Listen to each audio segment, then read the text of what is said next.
ಸಂವಾದ ಸಮರ ಮತ್ತೆ ಸಮಾನಲ್ಲದೆ ಸರಸ ಸಮರ ಸಂವಾದ ಸಂಬಂಧ ಇವುಗಳಿಗೆಲ್ಲ ಒಂದು ಸಮಾನತೆ ಅಂತ ಬೇಕು. ನೀನು ಯಾರು? ಮಿಂಚಿನ ಬಳ್ಳಿ, ಬಣ್ಣದ ಭೀಷಣಿಗೆ ಮಿಂಚಿನ ಬಳ್ಳಿಯೂ ಆಗುತ್ತಿಲ್ಲ, ಮರಣ ಬಳ್ಳಿಯೂ ಆಗುತ್ತಿಲ್ಲ. ಒಳ್ಳೆ ಪರಿಮಳದ ಊದುಬತ್ತಿಯ ಹಾಗೆ ಕಾಣ್ತೀಯ. ದೊಡ ಅಡುಗೆ ಮನೆಯಲ್ಲಿ ಏನಾದರೂ ಪಾಕ ಬಡಿಸುವುದಕ್ಕೆ, 4 ಹಗ್ಗವನ್ನು ಒಟ್ಟಿಗೆ ಮಾಡಿ ತೊಟ್ಟಿಲು ತೂಗುವುದಕ್ಕೆ, ಇನ್ಯಾವುದೋ ಲಾಲಿತ್ಯದಲ್ಲಿ ಮಾತ್ರವೇ ತೊಡಗಿಸಿಕೊಳ್ಳಬಹುದಾದ ಹೆಣ್ಣಾದ ನೀವು ಏನ್ ಮಾಡಬೇಕು ಬಲ್ಲೆಯ? ನೋಡಿ ಸರಸದಿಂದ ನಮ್ಮನ್ನು ವರಿಸಿದೆ ಅಂತಾದ್ರೆ ಅರಮನೆಯಲ್ಲಿ ಬೇಕಾದಷ್ಟು ಸುಖ ಭೋಗಗಳನ್ನು ನಿನಗೆ ಒದಗಿಸುವುದಕ್ಕೆ ನರಕ ಇದು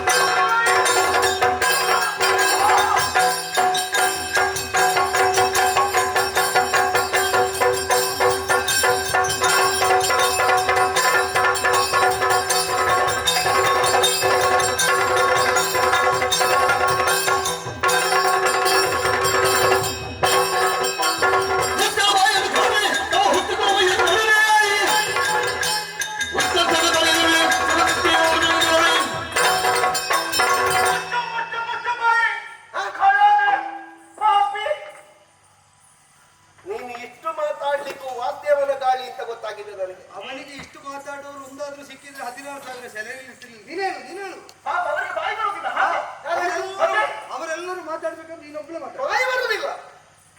ಎಷ್ಟು ಚಂದ ಮಾತಾಡ್ತಾರೆ ಗೊತ್ತುಂಟ? ಏನು ಅಂತ ಭಾವಿಸಿಕೊಂಡೆ? ಏನು ನೀನು ಆಡಿದ್ದೇ ಮಾತು, ಏನು ನಡೆದದ್ದೇ ದಾರಿ, ನನ್ನ ಹೇಳುವವರು ಕೇಳುವವರು ಯಾರು ಇಲ್ಲ ಎನ್ನುವ ಹಾಗೆ ಭಾವಿಸಿಕೊಂಡೆ. ನೀನು ಹೆಣ್ಣಲ್ವಾ? ಹೌದು. ನಿನಗೆ ಹೆರುವುದಕ್ಕೆ ಗೊತ್ತಿಲ್ವಾ? ಗೊತ್ತಿದೆ. ನಿನಗೆ ಅಡುಗೆ ಮಾಡುವುದಕ್ಕೆ ಗೊತ್ತಿಲ್ವಾ? ಗೊತ್ತಿದೆ. ನಿನಗೆ ತೊಟ್ಟಿಲು ತೂಗುವುದಕ್ಕೆ ಗೊತ್ತಿಲ್ವಾ? ಗೊತ್ತಿದೆ. ನಿನಗೆ ಲಾಲಿತ್ಯ ಗೊತ್ತಿಲ್ವಾ? ಗೊತ್ತಿದೆ. ಇಷ್ಟರಲ್ಲಿ ಏನು ತಪ್ಪಿದೆ? ಬಿಲ್ಲು ಬಾಣ ಹಿಡಿಯುವುದಕ್ಕೂ ಗೊತ್ತಿದೆ. ಕ್ಷತ್ರಿಯಾನಿ ನಾನು. ಬಿಲ್ಲು ಬಾಣ ಯಾರು ಹಿಡಿಯಬಹುದು, ಉಪಯೋಗಿಸಲಿಕ್ಕೆ ಗೊತ್ತುಂಟು, ಅದು ಗೊತ್ತಿದೆ ಅಂತ. 16,000 ವರ್ಷ ಮುಂದನ ಕೊರಳಿಗೂ ಮಂಗಳಸೂತ್ರ ಕೊಟ್ಟುವತ್ರ ಆನೆ ಇಲ್ಲದ ದುರ್ಬಲವ.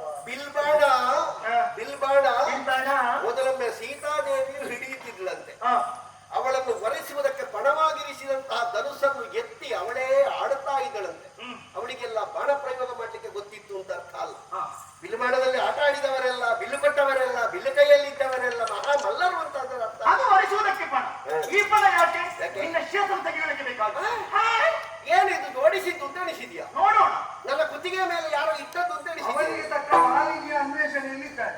ಅದಕ್ಕೆ ಮೃತ್ಯು ಮಾಲಿನ್ಯ ಸರಿ ಅಂತ ನೀನಾದರೂ ಮಮ್ಮತ ಮಾಡಿಸಿಕೊಳ್ಳಿ.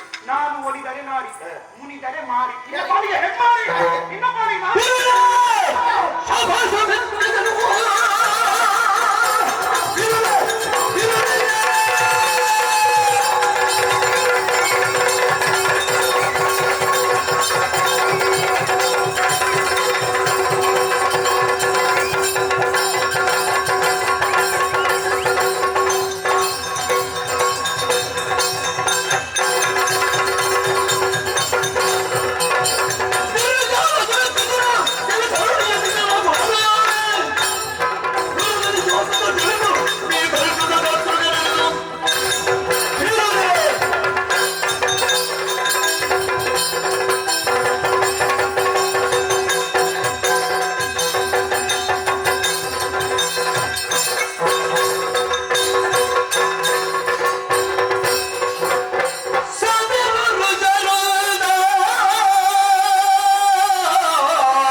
ಕುಮಾರ ಕನಿಂದ ತನ್ನಯ ಮನದಿ ಯೋಚಿಸುತ್ತಾನೆ.